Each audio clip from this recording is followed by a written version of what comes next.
Great. This has been, yesterday was a fantastic day, and I really, I especially enjoyed looking at the exhibition yesterday. And it was an amazing, to me, it's an amazing blend of the photography, newer media, time-based media, and I'm a photography guy, and it was really, I guess the theme of Haunted is a little bit about loss and what's not there, almost, absence. And I was really struck by three pieces, which were photography pieces. I don't know, I'm just going to talk about them for a second or two. I think it really struck me yesterday that the print, in a way, maybe the photographic print, but I think the print, in a way, is becoming obsolete, if it's not already obsolete. There's a couple generations behind us, behind me, certainly, that have no use for print whatsoever. It's all, images don't need to be printed. They aren't going to be printed, especially in a fine art context. The images will be conveyed using other media, better tools maybe. But there's still such a thing as a great print. If you go upstairs and you look at, certainly the Sugimoto it's a master print, but it's also about sort of loss at the end of photography in a way to me. Certainly the Sally Mann, the three prints up there, masterpieces in printmaking, really. But look at the Robert Mapplethorpe self-portrait.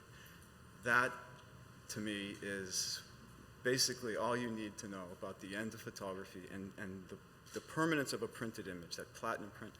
It's, when he's staring back at you, you sort of really feel the loss where we are today, at least from my perspective, for photography.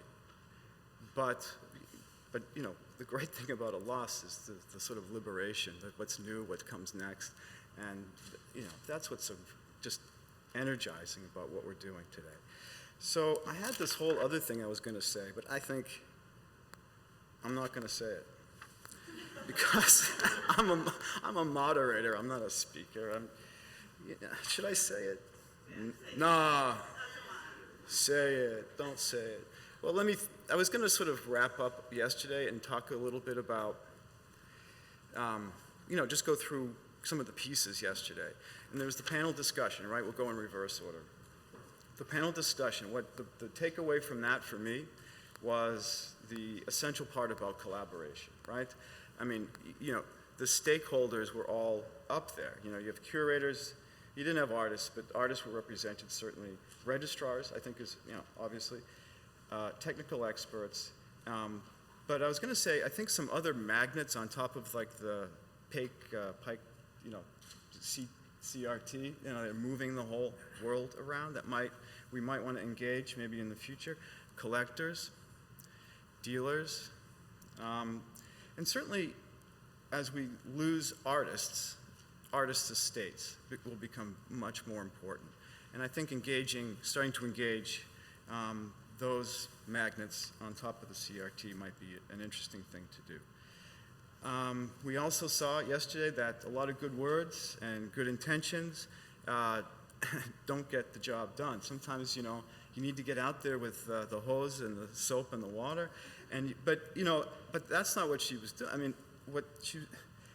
There's technical mastery there. There's this synthesis of all of the different stakeholders that is being, put into a verb, actually doing stuff, and that takes nerve, and that's what I congratulate all of you for having. I think for even showing up here today. I think it takes nerve to try something new and to kind of go out into an area where you don't have perfect knowledge. Because I don't think anybody here has perfect knowledge about where we're going. And then the curatorial talks yesterday. For me, what those talks were about were really establishing the cultural imperative for what we're all doing here today. The culture needs us to get this together, to engage in these collaborations, to synthesize, to do stuff, to preserve the art. This is not media art, this is art, I don't care. It's just art. I mean, it doesn't what it is. Somebody's got to deal with it. Somebody needs to be there with the, able to synthesize all these different parts and actually get involved in active preservation. Preservation is not a passive, or conservation is not a passive activity. It is an active activity. Or I guess that's redundant. Sorry. Well, you know what I mean. You have to be in there. You have to be doing stuff. So that's kind of it. We're going to transition now to some actual talks, right? Let's see how to make a segue. I think we're all about conservation is premised. It's based on the understanding of artistic materials. If you don't understand the materials, you don't stand a chance in terms of preserving them. And what is so interesting I think about the next two talks is the idea of the analog signal as an artistic material. We can talk about the relevance or not of playback devices, display devices, tape, all of that. But in some senses, these are the physical carriers or transmitters or display options for what's really at essence is the analog or a signal. And in this case, this morning anyway, the analog signal. So it's in our best interest to try to understand that. So let's see, without any further ado, I would like to introduce Mona. Mona Jimenez is an associate arts professor in the Cinema Studies Department and associate director of the Moving Image Archiving and Preservation program at NYU, where she teaches video preservation and conservation for complex media works. With conservator Paul Messier, she organized Tech Archaeology, Installation Art Preservation, a 2000 Y2K symposium on time-based media art.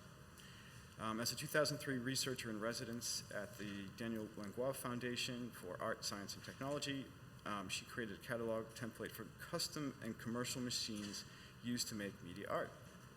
She is currently working with Kathy High at our RPI and Sherry Miller Hawking at the Experimental TV Center on a book about 1970s custom-built electronic art tools and the dialogue between the pioneers of these developments and current practitioners. She is an advocate and activist archiving for neglected collections of independent media. In addition, for the past 2 years, she has led teams moving image archivists to Ghana to collaborate with caretakers of audiovisual collections. Maurice Schechter is chief engineer at DuArt Film and Video in New York. He received a BS in electrical engineering from the New Institute of Technology in 1984. He's worked in television technology for 30 years. Schechter created the Conservation Lab for DuArt, and he's volunteered digital media